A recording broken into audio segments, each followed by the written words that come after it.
के नए कानून के खिलाफ उतरे ट्रक बस ड्राइवरों की हड़ताल और फिर बाद में सरकार द्वारा इस मामले में किए गए समझौते के बाद इस मुद्दे पर अब राजनीति गर्मा गई है।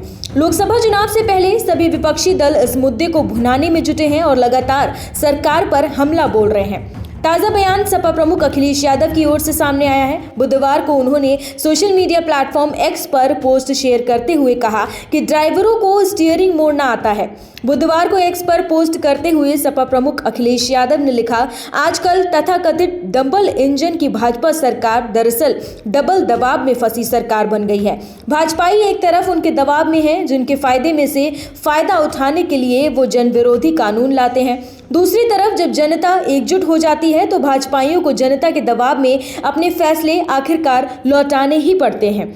अखिलेश ने इस पोस्ट में आगे चुटकी लेते हुए सरकार पर सीधा निशाना साधा है और कहा है कि सही मायनों में तो तथाकथित डबल इंजन की भाजपा सरकार ट्रिपल खोपड़ी भंजन की सरकार बन गई है, क्योंकि इसमें एक तीसरा पक्ष भाजपा के उन तर्कहीन विवेकहीन समर्थकों का भी है जो भाजपाई फैसलों पर कानूनों को सही साबित करने के लिए हर तरह का कुतर्क करते हैं। लेकिन जब भाजपा हार के डर से ये फैसले का कानून वापस ले लेती है तो वो भी भाजपा को खरी खोटी सुनाते हैं, क्योंकि वो कहीं मुंह दिखाने लायक नहीं रह जाते हैं। इसी के साथ ही अखिलेश ने आगे लिखा कि ड्राइवरों की स्टीयरिंग मोड़ना आता है।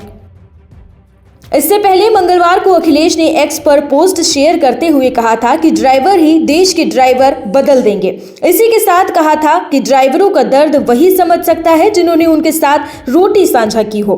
ड्राइवरों के खिलाफ लाए गए काले कानून के विरोध में हमारी तरह देश प्रदेश की जनता भी ड्राइवरों के साथ खड़ी है। भाजपा सरकार को बैक गियर भी डालना होगा और यू टर्न भी करना होगा। बता दें कि देश में मोटर व्हीकल एक्ट के अंतर्गत हिट एंड रन केस के मामलों के लिए नए कानून का विरोध कर रहे बस और ट्रक ड्राइवर को मंगलवार देर रात तक सरकार ने हड़ताल वापस लेने की अपील की थी। दरअसल केंद्र सरकार और ट्रांसपोर्टरों के बीच सुलह के लिए दिल्ली में बैठक हुई थी, जहां सरकार ने हड़ताल कर रहे ट्रक ड्राइवर से काम पर लौटने की अपील की थी और इसके बाद संगठन हड़ताल वापस लेने को सहमत भी हो गए थे। दरअसल नए कानून के तहत ये कहा गया कि अगर एक्सीडेंट करने के बाद मौके से चालक भाग जाता है तो 10 साल की सजा और 7 लाख का जुर्माना चुकाना होगा। इसी के खिलाफ 1 जनवरी से चालक हड़ताल पर थे, जिससे आम जनजीवन अस्त व्यस्त हो गया। तो वहीं अब इस मुद्दे पर सियासत तेज हो गई है।